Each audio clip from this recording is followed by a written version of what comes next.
Répétons donc, les dirigeants du Maroc, de l'Algérie, de la Tunisie, de la Libye, du Tchad, du Niger, du Mali, du Burkina Faso et de la République centrafricaine sont les caniches du roi de France et de ses colonies africaines, le mégalomane président de la France, Emmanuel Macron. Donc, pour parler de ce génocide, de ces crimes que les nations des pays que nous venons de citer vivent, nous devons commencer par ce que subit l'Algérie, l'État algérien, et ceux qui prétendent le représenter.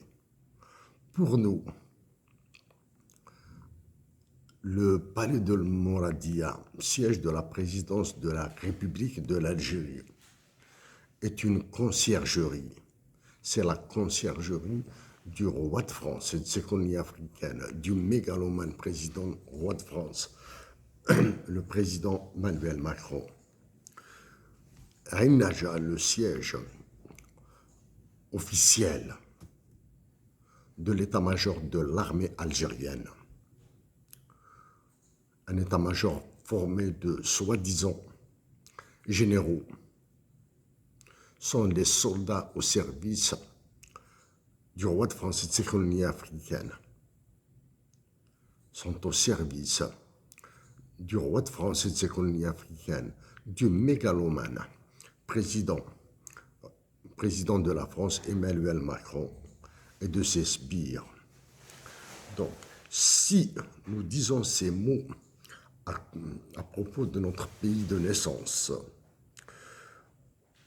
nous laissons le soin aux nations du Maroc, de la Tunisie, de la Libye, du Tchad, du Niger, du Mali, de la République centrafricaine, du Burkina Faso, penser ce qu'ils veulent, ce qui doit être vrai de leurs prétendus dirigeants.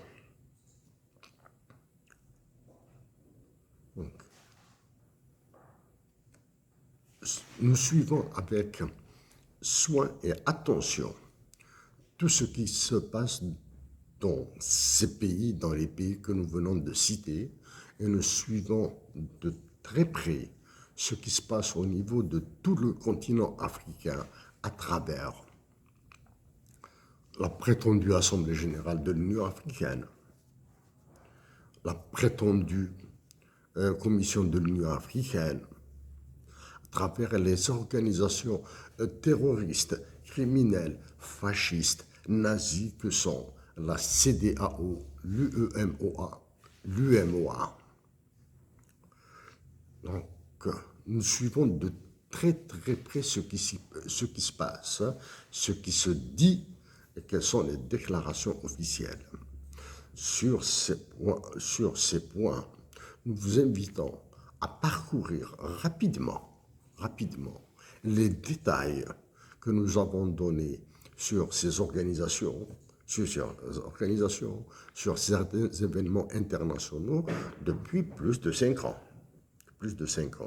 En Algérie, donc, le modèle de construction sera l'Algérie. Actuellement en Algérie, une série de lois rédigées et imposées par la Banque mondiale et le Fonds monétaire international ont été, soi-disant, votées par une assemblée de députés, une assemblée croupion. Parmi ces lois, nous rappelons allocation chômage, la loi sur l'investissement, la dernière loi dite monétaire et bancaire, c'est à venir.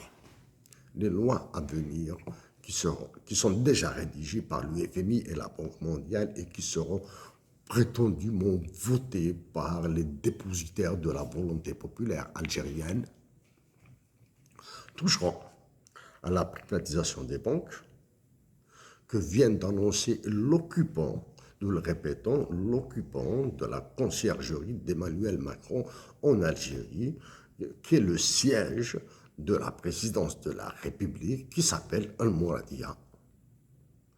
Donc, il y a la loi sur la privatisation des banques, la loi sur la santé, comment elle sera mise en œuvre, la loi sur la retraite, la libéralisation des taux de change, la téléphonie fixe, transport.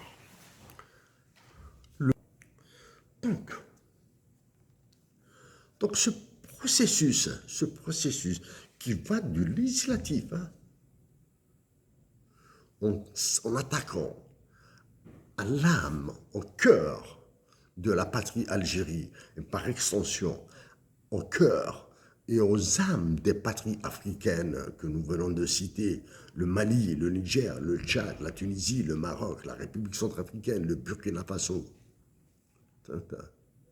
En s'attaquant, c'est toute l'Afrique qui s'effondre.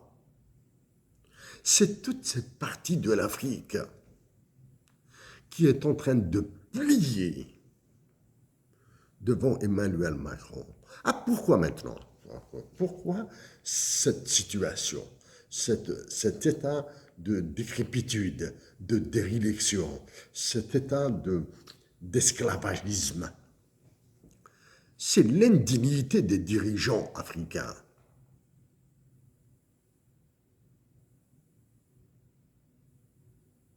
Si nous voulons rassurer les dirigeants du Burkina Faso, de la République centrafricaine, du Tchad, du Mali, du Niger, du Maroc, de la Tunisie, nous leur disons que plus indignes que les généraux algériens, plus indignes que l'occupant de la conciergerie de Macron en Algérie, qui est la présidence de la République, vous êtes loin.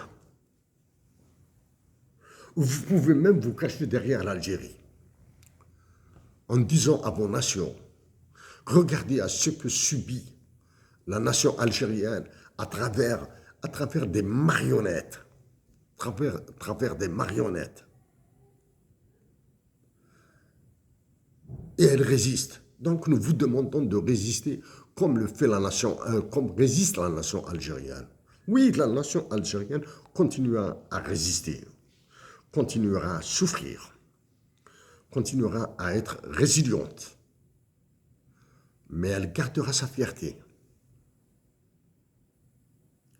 elle gardera son amazérité, elle dira toujours sa solidarité aux soldats du rang, aux officiers subalternes de l'armée algérienne.